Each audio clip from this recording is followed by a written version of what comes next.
Begin. Former Treasury Cabinet Secretary Henry Rotich has come out to openly blame retired President Uhuru Kenyatta for his troubles that saw him fight graft charges related to the Aurora and Kimwarel Dam scandal for more than 4 years.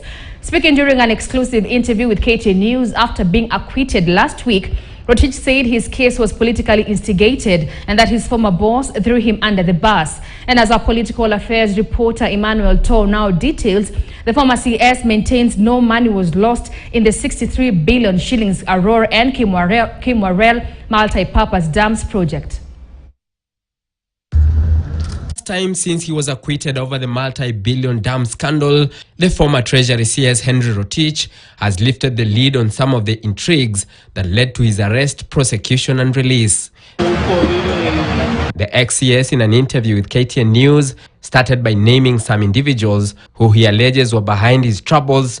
Top on the list, his former boss Uhuru Kenyatta. Over time, I began to feel that yeah, maybe there was some, a choreographed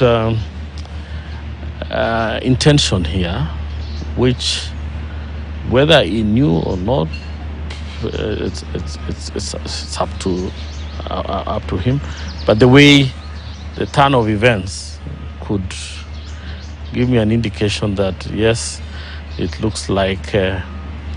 Because if it was a case that needs to go through its court process up to last week, so just leave it. The ex-moneyman says it did not occur to him at first that the 30 charges were politically instigated and the hand of the former head of state was in it. The way it was sort of politicized letter gave me some indication that perhaps there was extraneous consideration to charge me.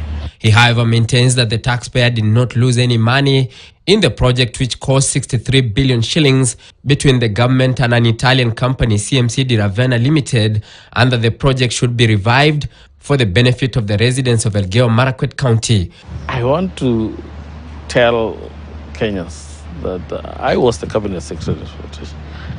You cannot lose 63 billion. What was expended was only the advance payments to the contractor. I think it's between about 7.7 to 7.5, thereabout, depending on the exchange rate that you use at that particular time. A billion, of which I think 3.4 was Kimwarel and 4 point something for Aurora. Rotich, alongside 9 others, faced 30 charges, including corruption and conspiracy to rob the government, among others, but all were dropped for lack of sufficient evidence. Trial Magistrate Eunice Nyoto, however, faulted and lectured the prosecution over how they handled the case, saying it appeared, quote, to be a well-choreographed acquittal, as they only led 8 witnesses out of the 41 they had intended to examine. Majority of the witnesses there, I don't know them. They were all from somewhere KVDA. I never met them. I have never associated with them. I don't know where they live. Emmanuel Toh, KTN News, Nairobi. Thank you, Emmanuel, for that. Carrefour Supermarkets has